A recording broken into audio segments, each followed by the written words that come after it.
So we are at part 3 of my Indiana Jones review series, and today I'm talking about Indiana Jones and the Last Crusade, the last piece of the original trilogy. When Indy's father goes missing trying to look for the Holy Grail, Indy goes on a quest that finds him once again trying to stop the Nazis, while also reconnecting with his estranged dad.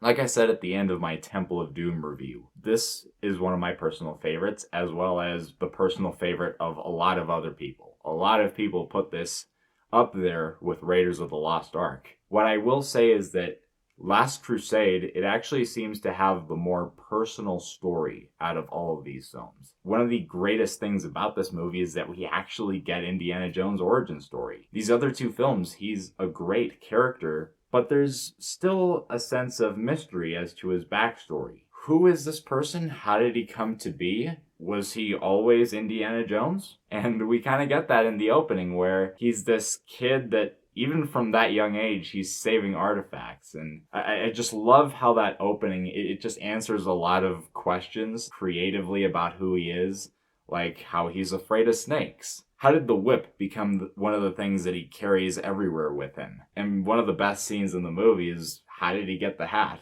He fails in getting this artifact away from this thief, but the thief respects his effort and gives him a hat as a token of that respect. Such a great explanation for how he got that iconic hat. A lot of problems that people have with prequels is that they answer questions that weren't being asked.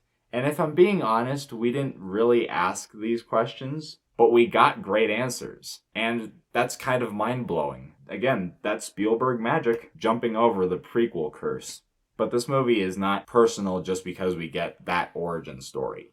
It's also personal because of Indy's connection with the Grail, where growing up, he felt very neglected by his father. That his father, as he says in the movie, was always interested more in people that died 500 years ago than he was in his own son. And just Indy going on this quest to find the Grail, it starts out as him kind of relishing the fact that he's going to find this thing before his dad does and just beat his dad to it out of spite. But then throughout the film, it's an arc for both of these characters to just kind of reconnect. There's just a great father-son duo in this film between Harrison Ford and Sean Connery. Their chemistry is how every film should have chemistry. Incredible, flawless. Sean Connery, one of the best actors of all time, I would say. And he recently died, which that was a shame to hear. Rest in peace, Sir Connery. Between all the characters where you've played Bond and you've had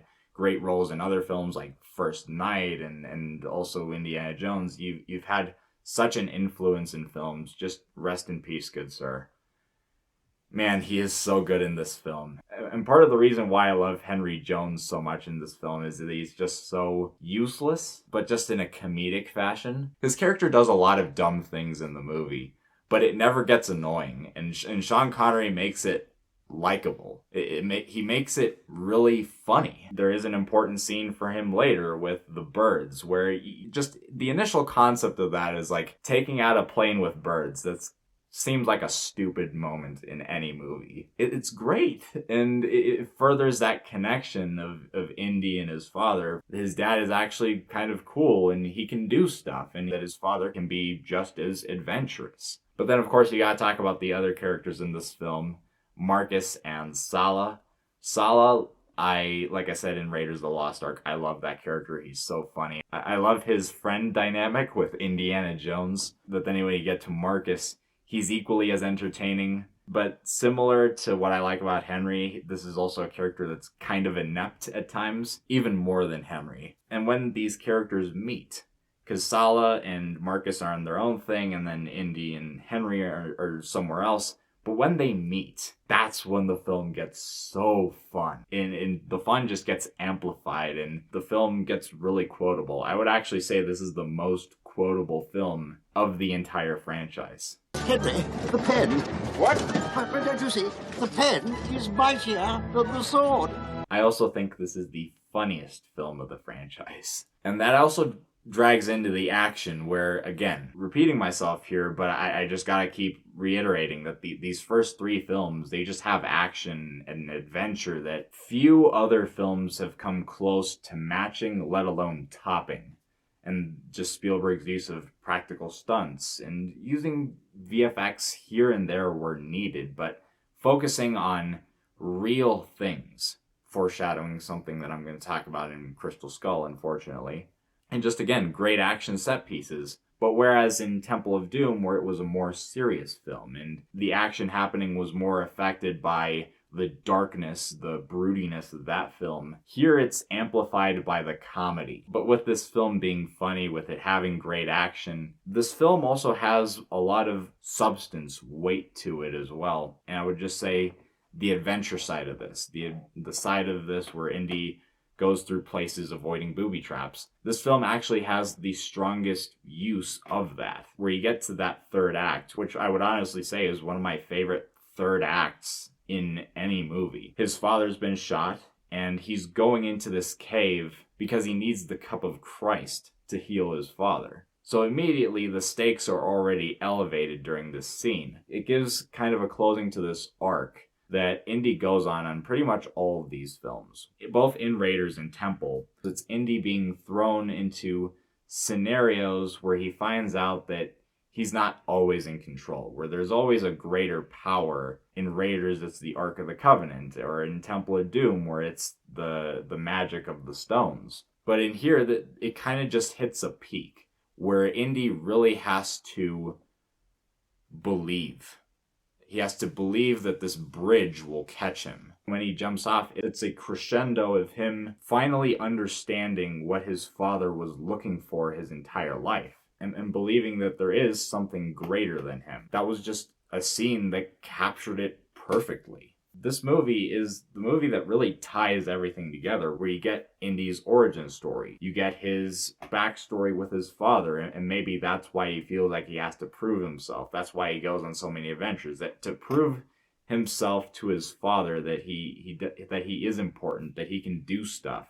His father finally completing his search for the Grail, but then now discovering that he also found a relationship with his son, and that they might be a bit closer now.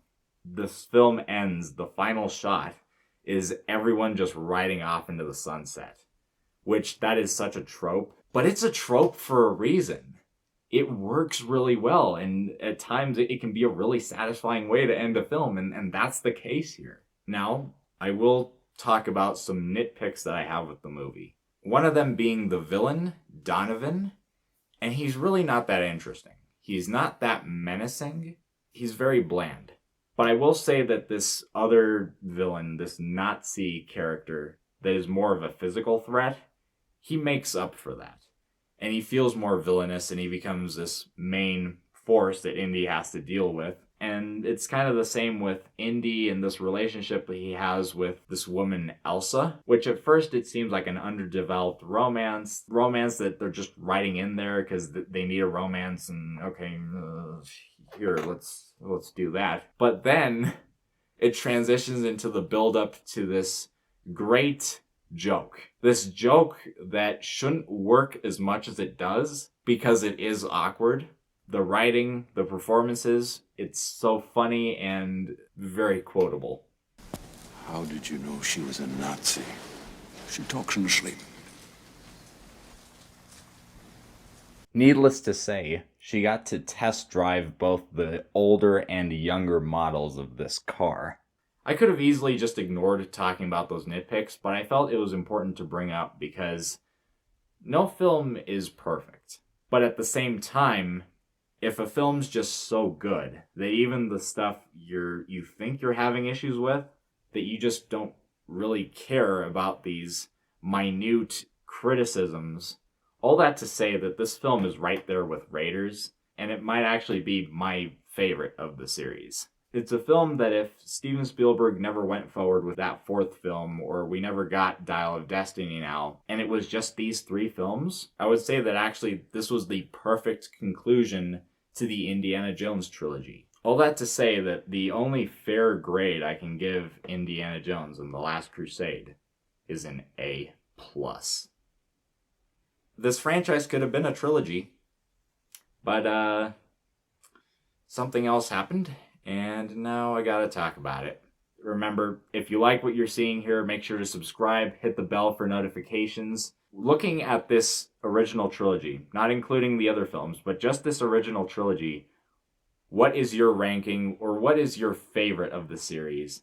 Tell me that down below in the comment section. Make sure to hit a like, and I'll see you guys next time.